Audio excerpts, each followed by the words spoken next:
You've lost touch with who you are, the core of your being.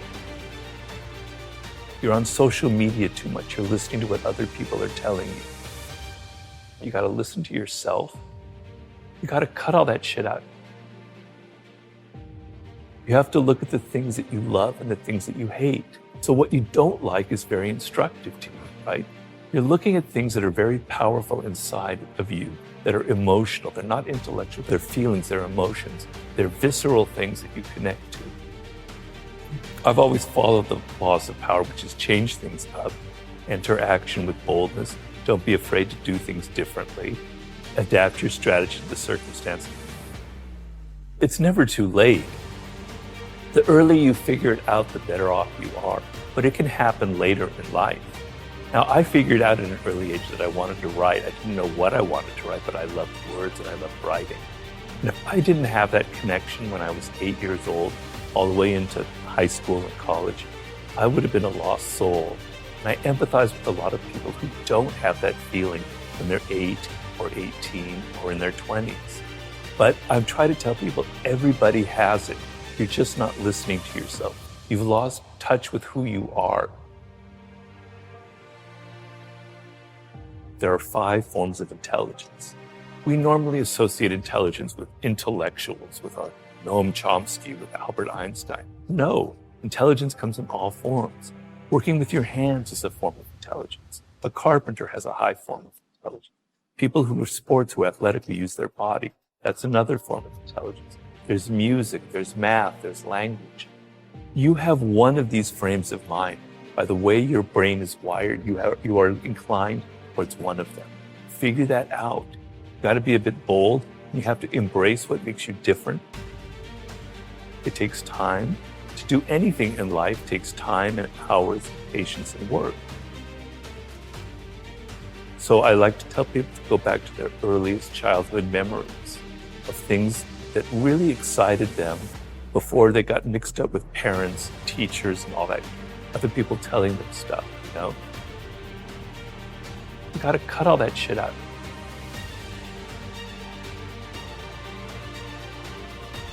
You know, I was frustrated, I was depressed. I even have to admit I had moments that were slightly suicidal because I knew deep down that I could do something. I was different from other people, I had different experiences, you know, and I knew that there was something I needed to express. There was a purpose to how my life had unfolded, but I couldn't find it. I had tried everything. I had tried every form of writing, every possible endeavor you can imagine. It just didn't click. So I was very deeply frustrated. And the frustration, I tell people, it's a good thing. Negative emotions are trying to teach you something. They're trying to teach you the opposite. Something else is going on. Frustration, what would be worse than frustration would be despair, giving up. No hope, but frustration is a sign that you haven't given up. You know you can do something, but you haven't figured it out. So when you have those kind of feelings, look at them and there's something positive in that. So I knew that there was something I was meant to do. I just couldn't figure it out when.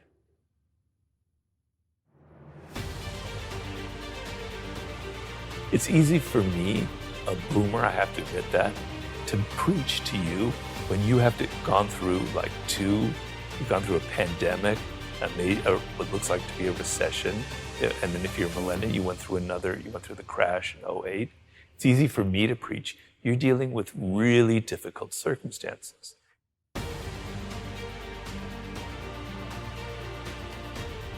So a lot of people are rethinking their lives. They don't want to work at crap jobs just to get by. And I applaud that 100%, right? That's great. So you want to think about working for yourself is the ultimate position in this world. And even though times are difficult, even though it may seem like just a dream, there's so much potential out there for entrepreneurial spirit, for creating your own startup, for creating your own podcast, for going your own path in life. You don't have to follow other people.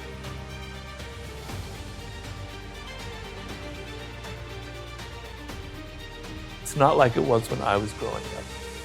There were things that were better back then, but there are things that were a lot worse, right? You have so many more options. It's just that you're not going to reach them. You're not going to be happy in this short time that you have to be alive unless you take it seriously and still have some fun and adventure and excitement. You got to listen to yourself. And you have to embrace what makes you different. Just don't listen to your parents go, I got to be making $100,000 when I'm 23 and go to law school and do all this stuff. You're going to burn out. So kind of understand I guess the main thing I would say is know who you are, know what you're, deep down your core, what you love, what you hate, and what you were destined to create in this world.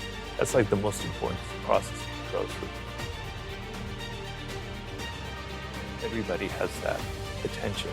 But I know it doesn't come easy. It's a process and you have to be patient, but you have to put in the work.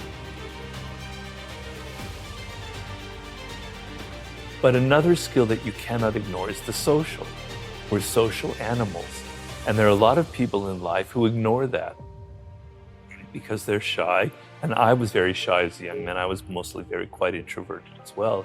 Because they're shy, they just simply lean on their own strength, which is learning something really well, learning math or learning algorithms or learning how to write, etc.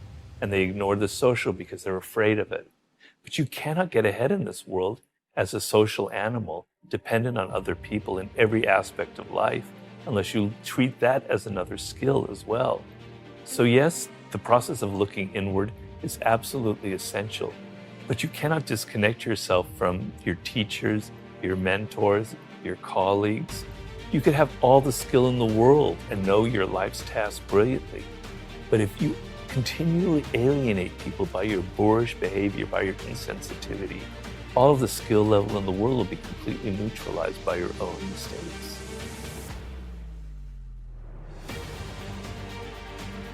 I didn't listen to other people.